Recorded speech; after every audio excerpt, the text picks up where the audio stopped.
क्योंकि वो brain current ਨੂੰ ਆਲਟਰ ਕਰ ਦਿੰਦੇ हैं ਨਸ਼ੇ ਵਾਲੀ ਚੀਜ਼ਾਂ ਔਰ ਬੱਚੇ ਹੌਲੀ ਹੌਲੀ ਜਦੋਂ ਉਹਨੂੰ ਰੈਗੂਲਰ ਯੂਜ਼ ਕਰਦੇ हैं ਡਿਮਾਂਡ ਵੱਧਦੀ ਜਾਂਦੀ ਹੈ ਕ੍ਰੇਵਿੰਗ ਵੱਧਦੀ ਜਾਂਦੀ ਹੈ तो ਉਹਦੇ ਜ਼ਿਆਦਾ ਫਿਰ ਉਸ ਤੋਂ ਜ਼ਿਆਦਾ ਫਿਰ ਉਸ ਤੋਂ ਜ਼ਿਆਦਾ ਹੌਲੀ ਹੌਲੀ ਇਹ ਬੜੇ ਐਡਿਕਸ਼ਨ ਵਾਲੇ ਪਾਸੇ ਵੱਧ ਜਾਂਦੇ हैं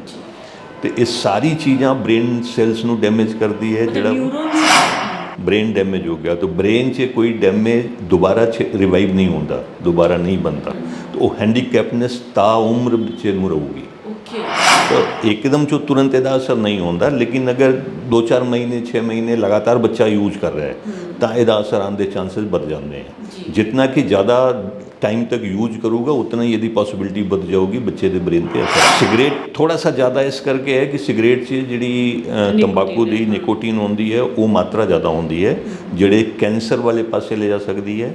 इस जी धुआं तो इस भी है स्मोक ही तो खींच रहा है बंदा वो स्मोक लंग्स में तो इफेक्ट उतना ही करूगी जितना सिगरेट तो धुआं करता है तो लंग से कार्बन अगर जमूगा तो फिर जी सांप आप लेंदे हैं तो उसको ऑक्सीजन लंग से ही फिर सप्लाई करती है शरीर में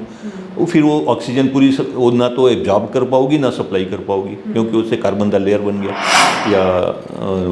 अफीम लेना शुरू कर देता क्योंकि वो हल्के फुल्के फिर वो काम नहीं सर रहा है मतलब हुक्का नौजवान पीढ़ी ਨੂੰ ਬਹੁਤ ਹੀ ਆਕਰਸ਼ਿਤ ਕਰ ਰਿਹਾ ਹੈ ਤੇ ਹੁੱਕਾ ਬਾਰ ਦਿਨੋਂ ਦਿਨ ਬਹੁਤ ਜ਼ਿਆਦਾ ਪੰਜਾਬ 'ਚ ਖੁੱਲ੍ਹ ਵੀ ਰਹੇ ਨੇ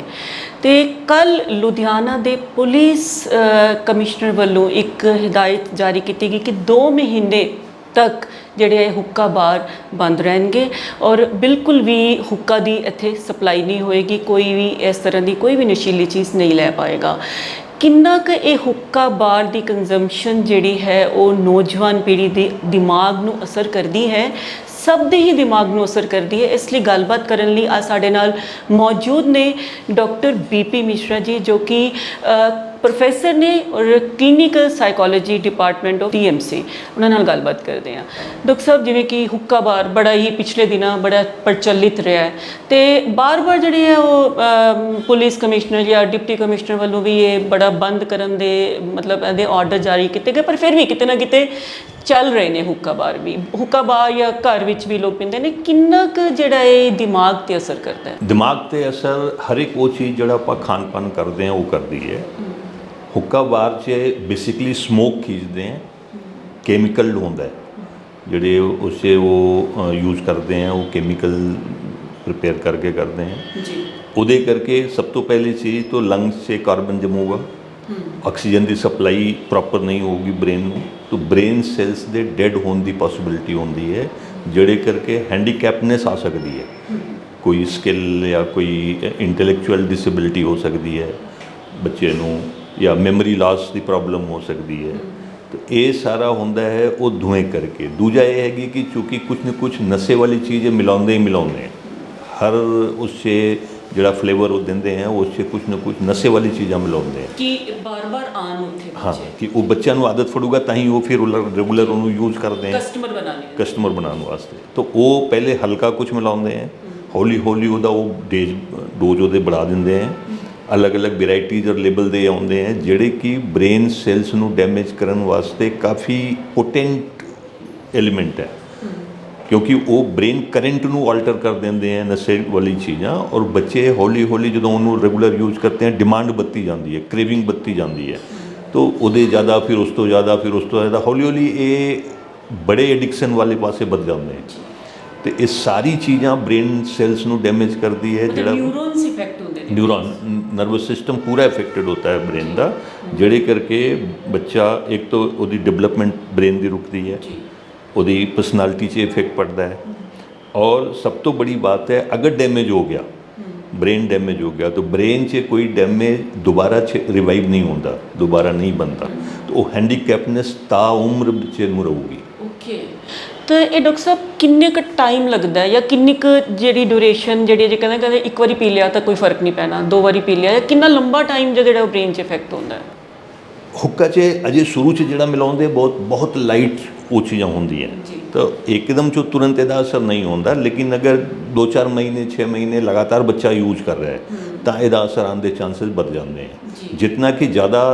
टाइम तक यूज करूँगा उतना ही ਇਹਦੀ ਪੋਸਿਬਿਲਿਟੀ ਵੱਧ ਜਾਊਗੀ ਬੱਚੇ ਦੇ ਬ੍ਰੇਨ ਤੇ ਅਸਰ ਆਉਣ ਜੀ। ਤੇ ਜੇ ਬੱਚਿਆਂ ਦੀ ਗੱਲ ਕਰੀਏ ਤਾਂ ਬੱਚੇ ਕਹਿੰਦੇ ਨੇ ਇਹ ਤਾਂ ਹੁੱਕਾ ਹੈ ਜੀ, ਇਹ ਕੋਈ ਸਿਗਰਟ ਹੈ। ਤੇ ਜੇ ਆਪਾਂ ਹੁੱਕੇ ਤੇ ਸਿਗਰਟ 'ਚ ਆਪਾਂ ਡਿਫਰੈਂਸ਼ੀਏਟ ਕਰੀਏ ਤਾਂ ਇਹ ਵੀ ਓਨਾ ਹੀ ਹਾਰਮਫੁਲ ਹੈ ਜਾਂ ਹੁੱਕਾ ਜਿਹੜਾ ਸਿਗਰਟ ਤੋਂ ਜ਼ਿਆਦਾ ਹਾਰਮਫੁਲ ਹੈ? उतना ही हार्मफुल है जी। सिगरेट थोड़ा सा ज़्यादा इस करके है कि सिगरेट 'ਚ ਜਿਹੜੀ ਤੰਬਾਕੂ ਦੀ ਨਿਕੋਟੀਨ ਹੁੰਦੀ ਹੈ ਉਹ ਮਾਤਰਾ ਜ਼ਿਆਦਾ ਹੁੰਦੀ ਹੈ ਜਿਹੜੇ ਕੈਂਸਰ ਵਾਲੇ ਪਾਸੇ ਲੈ ਜਾ ਸਕਦੀ ਹੈ।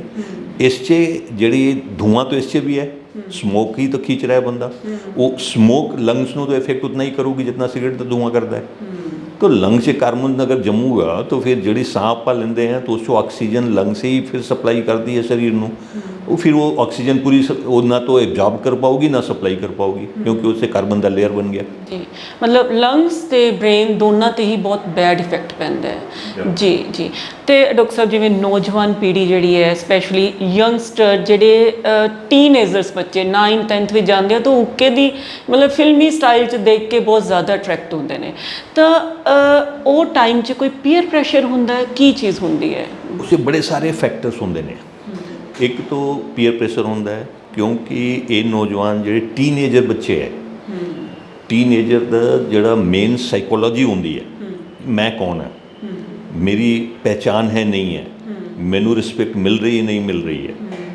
ਪਰਿਵਾਰ 'ਚ ਪੈਰੈਂਟਸ ਜਿਹੜਾ ਹੈਗਾ ਉਹਨੂੰ ਬੱਚਾ ਮੰਨ ਕੇ ਹਰ ਗੱਲ ਕਰਦੇ ਤਾਂ ਆਪਣੇ ਪੀਅਰ ਗਰੁੱਪ 'ਚ ਉਹਨੂੰ ਅਪ ਰਿਸਪੈਕਟ ਮਿਲਦੀ ਹੈ, ਆਪਣੇ ਨਾਂ ਤੋਂ ਪਹਿਚਾਨੇ ਜਾਂਦੇ ਹੈ। ਇਸ ਕਰਕੇ ਇੱਕ ਤਾਂ ਉਹਨਾਂ ਦੇ ਨਾਲ ਕੰਪਨੀ,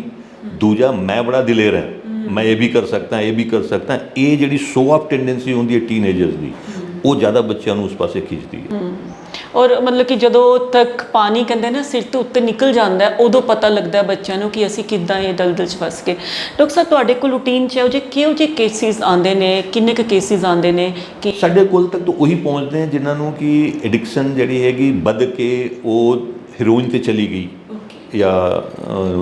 ਅਫੀਮ ਲੈਣਾ ਸ਼ੁਰੂ ਕਰ ਦਿੱਤਾ ਕਿਉਂਕਿ ਉਹ ਹਲਕੇ ਫੁਲਕੇ ਫਿਰ ਉਹਦੇ ਨਾਲ ਉਹਦਾ ਕੰਮ ਨਹੀਂ ਸਰ ਰਿਹਾ। ਮਤਲਬ ਫਸਟ ਸਟੈਪ ਜਿਹੜਾ ਹੈ ਉਹ ਹੁੱਕਾ ਹੀ ਹੁੰਦਾ ਜਾਂ ਹੁੱਕਾ ਤੋਂ ਸਟਾਰਟ ਹੋ ਜਾਂਦਾ ਹੈ ਔਰ ਉਹੀ ਹੌਲੀ ਹੌਲੀ ਅੱਗੇ ਜਾ ਕੇ ਬੜੇ ਐਡਿਕਸ਼ਨ ਵਾਲੇ ਪਾਸੇ ਪੁਸ਼ ਕਰਦਾ ਹੈ ਬੱਚੇ ਨੂੰ। ਤੇ ਕਿੰਨੇ ਕੁ ਜਿਵੇਂ ਹੁਣ ਪਿਛਲੇ ਕੋਈ 8-10 ਸਾਲ ਦਾ ਸਿਨੈਰੀਓ ਦੇਖਿਓ ਤਾਂ ਉਦੋਂ ਦਾ ਹੀ ਹੁੱਕਾ ਜਿਹੜਾ ਪ੍ਰਚਲਨ 'ਚ ਜ਼ਿਆਦਾ ਆਇਆ, ਉਸ ਤੋਂ ਪਹਿਲੇ ਨਹੀਂ ਸੀ। ਕੇਸਿਸ ਵੀ ਉਵੇਂ ਡੇ ਬਾਈ ਡੇ ਇਨਕਰੀਜ਼ ਹੋ ਰਹੇ ਨੇ ਐਡਿਕਸ਼ਨ ਦਾ ਤਾਂ ਉਵੇਂ ਹੀ ਬਹੁਤ ਤੇਜ਼ੀ ਨਾਲ ਵੱਧ ਰਹੇ ਹੈ ਜੀ। तो उससे हुक्का वाले जड़े है कदी कदी अर्ली स्टेज पे पेरेंट्स अगर उन्होंने समझ आ जाती है तब तो फिर वो थोड़ा कॉन्टैक्ट करते हैं और छुड़ाने वास्ते कोशिश करते हैं। तो कुछ केसेज हैं कि ਜਿਹੜੇ ਹੁੱਕਾ ਦੇ ਐਡਿਕਸ਼ਨ ਵਾਲੇ ਹੁੰਦੇ हैं ਜਿਹਨੂੰ ਕਿ ਪੈਰੈਂਟਸ ਲਿਆਉਂਦੇ हैं, ਜ਼ਿਆਦਾਤਰ ਸਾਡੇ ਕੋਲ ਆਉਂਦੇ हैं ਜਦੋਂ ਇਹ ਐਡਵਾਂਸ ਸਟੇਜ ਤੇ ਪਹੁੰਚ ਜਾਂਦਾ ਹੈ ਔਰ ਉਹ ਵੱਡੇ ਨਸ਼ੇ ਕਰਨਾ ਸ਼ੁਰੂ ਕਰ ਦਿੰਦੇ हैं। ਤੇ ਡਾਕਟਰ ਸਾਹਿਬ ਜਿਵੇਂ ਆਪਾਂ ਬੱਚਿਆਂ ਦੀ ਤਾਂ ਚਲੋ ਗੱਲ ਕੀਤੀ, ਲੇਕਿਨ ਕਈ ਪੇਰੈਂਟਸ ਵੀ ਬੜਾ ਇਹਨੂੰ ਇੱਕ ਸੋਸ਼ਲ ਕਹਿੰਦੇ ਕਿ ਮਤਲਬ ਅਸੀਂ ਜੀ ਬੜੇ ਹਾਈ-ਫਾਈ ਆ, ਸਟੇਟਸ ਬਣ ਗਿਆ ਸੋਸ਼ਲ ਸਟੇਟਸ, ਤਾਂ ਇਹੋ ਜਿਹੇ ਪੇਰੈਂਟਸ ਨੂੰ ਤੁਸੀਂ ਕੀ ਕਹਿਣਾ ਚਾਹੁੰਦੇ ਹੋ ਤਾਂ ਕਿ ਉਹਨਾਂ ਦੇ ਬੱਚੇ ਵੀ ਉਸ ਪਾਸੇ ਨਾ ਜਾਣ? ਕੋਈ ਵੀ ਇਸ ਤਰ੍ਹਾਂ ਦੀ ਚੀਜ਼ ਜਿਹੜੀ ਅਨਨੈਚੁਰਲ ਹੈ ਔਰ ਸਿੰਥੈਟਿਕ ਹੈ ਉਹ ਸਵਾਸਥ ਵਾਸਤੇ ਹਾਨੀਕਾਰਕ ਹੈ। ਉਹਨੂੰ ਲੈਣ ਤੋਂ ਪਹਿਲੇ सोच समझ के बंदे ਨੂੰ ਸਭ ਤੋਂ ਪਹਿਲੇ ਤੇ ਇਹ ਕਿ ਕੋਈ ਵੀ ਚੀਜ਼ ਤੁਸੀਂ ਹੁੱਕਾ ਹੈ ਜਾਂ ਸਿਗਰਟ ਹੈ ਜਾਂ ਬੀੜੀ ਹੈ, ਕੋਈ ਵੀ ਸਮੋਕ ਅਗਰ ਤੁਸੀਂ ਲੈ ਰਹੇ ਹੋ ਤਾਂ ਸਮੋਕ ਕਿਸੇ ਵੀ ਰੂਪ 'ਚ ਫਾਇਦੇਮੰਦ ਹੋ ਹੀ ਨਹੀਂ ਸਕਦੀ, ਇਹ ਸਰੀਰ ਨੂੰ ਨੁਕਸਾਨ ਕਰੂਗੀ। ਅਗਰ ਪੈਰੈਂਟਸ ਦਾ ਸ਼ੌਕ ਹੁੰਦਾ ਹੈ, ਪੈਰੈਂਟ ਥੋੜ੍ਹਾ ਬੱਚਿਆਂ ਨਾਲ ਇੱਕ ਕਦੀ ਕਦੀ ਕੀ ਹੁੰਦਾ ਹੈ ਕਿ ਉਹਨੂੰ ਥੋੜ੍ਹਾ ਫਰੀਡਮ ਦੇਣ 'ਚ ਇੱਕ ਆਪਣਾ ਕਿ ਮੈਂ ਬੜਾ ਖੁੱਲ੍ਹੇ ਵਿਚਾਰਦਾ ਹੈ, ਇਹ ਜਿਹੜੀ ਕੰਡੀਸ਼ਨਸ ਆ ਗਈਆਂ ਉਹਦੇ ਕਰਕੇ ਥੋੜ੍ਹਾ ਬੱਚਿਆਂ ਨੂੰ ਸ਼ੁਰੂ 'ਚ ਛੂਟ ਦੇ ਦਿੰਦੇ ਹੈ। ਪੈਸੇ ਦੀ ਅਵੇਲੇਬਿਲਿਟੀ ਹੁੰਦੀ ਹੈ ਬੱਚਿਆਂ ਕੋਲ ਤਾਂ ਉਹ ਇਸ ਪਾਸੇ ਫਸ ਜਾਂਦੇ ਹੈ। ਤਾਂ ਆਪਣੇ ਬੱਚਿਆਂ ਨੂੰ ਟੋਲਰੈਂਸ ਸਿਖਾਉਣ,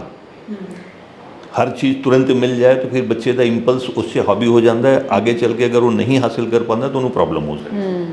ਰਾਦਰ ਆਪਾਂ ਜਿਹੜੀ ਪશ્ਚਿਮ ਦੀ ਵੈਸਟਰਨ ਕਲਚਰ ਨੂੰ ਆਪਾਂ ਅਪਣਾ ਲਿਆ ਪਰ ਇਹ ਵੀ ਚੀਜ਼ਾਂ ਨਾਲ ਬੜੇ ਆਪਾਂ ਅੰਦਰ ਜਲਦੀ ਲੈ ਕੇ ਆਏ ਹਾਂ ਜੀ। लेकिन इतने कंट्रोल नहीं है। वेस्टर्न कल्चर आप अपना तो रहे हैं, वो थोड़ा सिस्टमेटिक ज़्यादा है,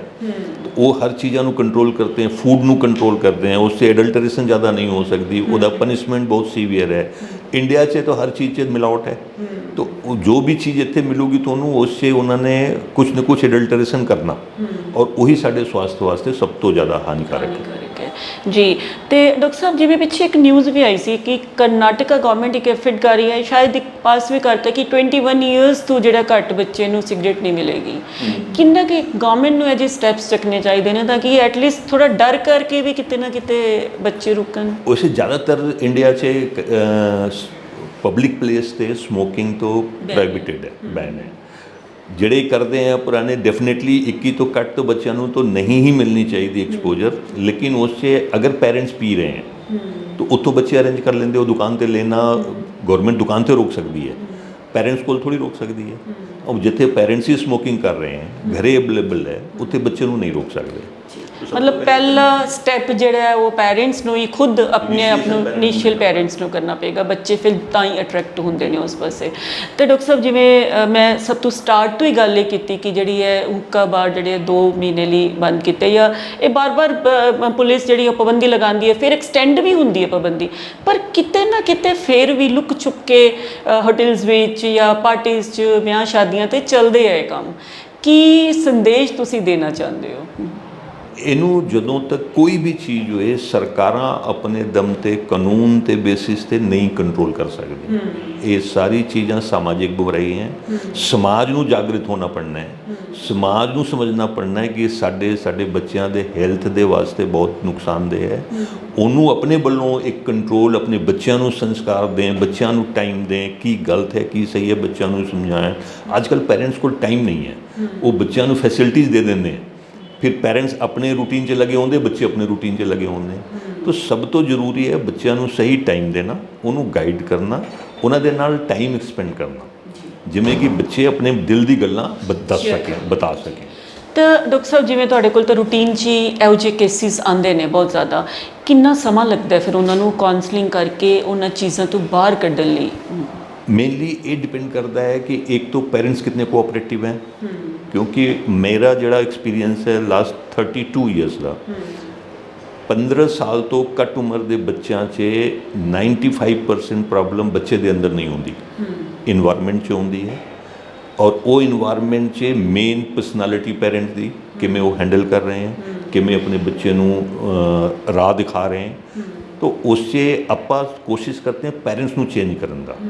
ਪੈਰੈਂਟਸ ਦੀ ਆਦਤਾਂ ਜ਼ਿਆਦਾ ਪੱਕੀ ਹੁੰਦੀਆਂ, ਉਹਨੂੰ ਚੇਂਜ ਹੋਣ 'ਚ ਟਾਈਮ ਲੱਗਦਾ ਹੈ। ਬੱਚੇ ਦੇ ਚੇਂਜ ਈਜੀ ਹੈ, ਛੇਤੀ ਹੋ ਜਾਂਦਾ ਹੈ, ਕਿਉਂਕਿ ਉਹਨਾਂ ਦਾ ਪ੍ਰੈਕਟਿਸ ਜਾਂ ਹੈਬਿਟ ਉਤਨੀ ਸਟਰੋਂਗ ਨਹੀਂ ਹੈ। ਪੈਰੈਂਟਸ ਦੇ ਟਾਈਮ ਲੱਗਦਾ ਹੈ, ਇਸ ਕਰਕੇ ਮੋਟਾ ਇਸ ਚੀਜ਼ਾਂ ਜਦੋਂ ਆਪਾਂ ਕਰੈਕਸ਼ਨ ਕਰਤੇ ਹਾਂ ਤਾਂ 6 ਤੋਂ 8 ਮਹੀਨੇ ਟਾਈਮ ਲੱਗ ਜਾਂਦੇ ਅਗਰ ਸਹੀ ਪ੍ਰੈਕਟਿਸ ਕਰ ਰਹੇ ਤਾਂ। ਔਰ ਬੱਚਾ ਬਾਰ-ਬਾਰ ਜਿਹੜਾ ਹੈ ਉਹ ਆਪਾਂ ਕਹਿ ਲਓ ਕਿ ਨਾ ਜਾਏ ਉਸ ਪਾਸੇ। ਹਾਂ, ਆਪਾਂ ਉਹ ਇੱਕ ਇੰਟਰਵਲ 'ਚ ਇੰਟਰੈਕਸ਼ਨ ਹੁੰਦਾ ਰਹੇ, ਪੈਰੈਂਟਸ ਨੂੰ ਗਾਈਡ ਕਰਦੇ हैं, फिर पेरेंट्स बच्चे ਨੂੰ हैंडओवर अपने आप ले लेते हैं, फिर वो ਬੱਚਿਆਂ ਨੂੰ ਉਸ ਤਰੀਕੇ ਨਾਲ ਗਾਈਡ ਕਰਦੇ हैं तो आगे प्रॉब्लम नहीं आती। ਡਾਕਟਰ ਸਾਹਿਬ ਇਹੋ ਜਿਹੇ ਟੀਨਏਜਰਸ ਨੂੰ ਤੁਸੀਂ ਕੀ ਸੰਦੇਸ਼ ਦੇਣਾ ਚਾਹੁੰਦੇ ਹੋ ਐਜ਼ ਅ ਐਕਸਪੀਰੀਅੰਸਡ ਹੈਡ ਕਿ ਕਿਉਂ ਕਿੰਨਾ ਕਿ ਨਸ਼ੇ ਵਿੱਚ ਦਲਦਲ 'ਚ ਫਸਣਾ ਬਹੁਤ ਮਤਲਬ ਟੀਨਏਜਰਸ 'ਚ ਪੁਰਾਣੀ ਕਹਾਵਤ ਹੈ, ਜਦੋਂ ਬੱਚੇ ਦਾ ਪੈਰ ਪੈਰੈਂਟਸ ਦੇ ਸ਼ੂਜ਼ 'ਚ ਆ ਜਾਏ ਉਹਨੂੰ ਬੱਚਾ ਮੰਨ ਕੇ ਨਾ ਚਲੋ। ਸਭ ਤੋਂ ਪਹਿਲੀ ਚੀਜ਼ ਹੈ ਟੀਨਏਜਰ ਬੱਚੇ, ਇਹਨਾਂ ਦੇ ਸਿੱਖਣ ਦੀ ਉਮਰ ਹੈ, ਹਰ ਚੀਜ਼ 'ਚ ਕਿਊਰੀਓਸਿਟੀ ਹੁੰਦੀ ਹੈ, ਇਹ ਕੋਸ਼ਿਸ਼ ਕਰਦੇ ਹੈ। ਇਹਨੂੰ ਟੋਲਰੈਂਸ ਡਿਵੈਲਪ ਕਰਨਾ ਚਾਹੀਦਾ ਆਪਣੇ ਵੱਲੋਂ ਹੀ ਕਿ ਜਦੋਂ ਸਾਡੀ ਸੈਂਸ ਸ਼ਕਤੀ ਰਹੂਗੀ ਤਾਂ ਆਪਾਂ ਆਪਣੇ ਇੰਟੈਲੀਜੈਂਸ ਨੂੰ ਯੂਜ਼ ਕਰਕੇ ਆਪਣੀ ਸਮੱਸਿਆਵਾਂ ਦਾ ਹੱਲ ਕੱਢ ਸਕਦੇ ਹਾਂ। ਲੇਕਿਨ ਅਗਰ ਆਪਣੇ ਇੰਪਲਸ ਨੂੰ ਫੋਲੋ ਕਰਦੇ ਗਏ ਜੋ ਯੂਜੂਅਲੀ ਟੀਨਏਜਰਸ ਕਰਦੇ ਹੈ तो ਉਹਦੇ ਕਰਕੇ ਉਹਨਾਂ ਦਾ ਇੰਪਲਸ ਉਹਨਾਂ ਦੇ ਹਾਬੀ ਹੋ ਜਾਂਦਾ ਹੈ, ਫਿਰ ਅੱਗੇ ਚੱਲ ਕੇ ਹੈਲਪਲੈਸ ਹੋ ਜਾਂਦੇ ਹੈ, ਖੁਦ ਆਪਣੇ ਆਪ ਨੂੰ ਨਹੀਂ ਰੋਕ ਪਾਉਂਦੇ। ਔਰ ਪੈਰੈਂਟਸ ਦੀ ਗੱਲ ਸੁਣਨਾ ਬਹੁਤ ਜ਼ਰੂਰੀ ਹੁੰਦਾ ਹੈ, ਕਿਉਂਕਿ ਬੱਚਿਆਂ ਦੇ ਵਾਸਤੇ ਮਾਤਾ ਔਰ ਪਿਤਾ ਦਾ ਇੱਕ ਮਾਤਰ ਰਿਸ਼ਤਾ ਇਸ ਤਰ੍ਹਾਂ ਦਾ ਹੈ ਜਿਹੜੇ ਕਿ ਕਦੀ ਵੀ ਆਪਣੇ ਬੱਚੇ ਨੂੰ ਮਿਸਗਾਈਡ ਨਹੀਂ ਕਰਨਗੇ, ਸੁਪਨੇ 'ਚ ਵੀ ਬੱਚੇ ਦਾ ਨੁਕਸਾਨ ਨਹੀਂ ਕਰਨਗੇ। ਇਸ ਕਰਕੇ ਅਗਰ ਪੈਰੈਂਟਸ ਕਿਸੇ ਗੱਲ ਤੋਂ ਕੁਝ ਸਮਝਾਉਂਦੇ ਹੈ ਤਾਂ ਬੱਚਿਆਂ ਨੂੰ ਸੁਣਨਾ ਚਾਹੀਦਾ, ਉਹਨਾਂ ਦੇ ਆਪਣੇ ਫਾਇਦੇ ਵਾਸਤੇ ਹੈ ਔਰ ਉਹ ਕੰਟਰੋਲ ਆਪਣੇ ਆਪ 'ਚ ਲਿਆਉਣਾ ਚਾਹੀਦਾ, ਉਹ ਅੱਗੇ ਲਾਈਫ 'ਚ ਉਹਨੂੰ ਕੰਮ ਆਊ। ਜੀ ਬਿਲਕੁਲ। ਸਾਡਾ ਵੀ ਇਹ ਟੀਨਏਜਰਸ ਨੂੰ ਇਹ ਸੰਦੇਸ਼ ਹੈ ਕਿ ਉਹ ਪੇਰੈਂਟਸ ਦੀ ਗੱਲ ਨੂੰ ਸੁਣਨ, ਪੇਰੈਂਟਸ ਦੀ ਗੱਲ ਨੂੰ ਮੰਨਣ ਔਰ ਸਪੈਸ਼ਲੀ ਜਿਹੜੀ ਨਸ਼ੀਲੀ ਚੀਜ਼ਾਂ ਜਿਵੇਂ ਹੁੱਕਾ ਹੈ, ਸਮੋਕ ਹੈ ਜਾਂ ਹੋਰ ਵੀ ਜਿਹੜੀ ਨਸ਼ੀਲੀ ਚੀਜ਼ਾਂ ਇਹਨਾਂ ਤੋਂ ਦੂਰ ਰਹਿਣ। ਜੀ ਡਾਕਟਰ ਸਾਹਿਬ, ਤੁਸੀਂ ਸਾਡੇ ਦਰਸ਼ਕਾਂ ਨੂੰ ਬੜੀ ਵਧੀਆ ਜਾਣਕਾਰੀ ਦਿੱਤੀ, ਤੁਹਾਡਾ ਬਹੁਤ ਬਹੁਤ ਸ਼ੁਕਰੀਆ।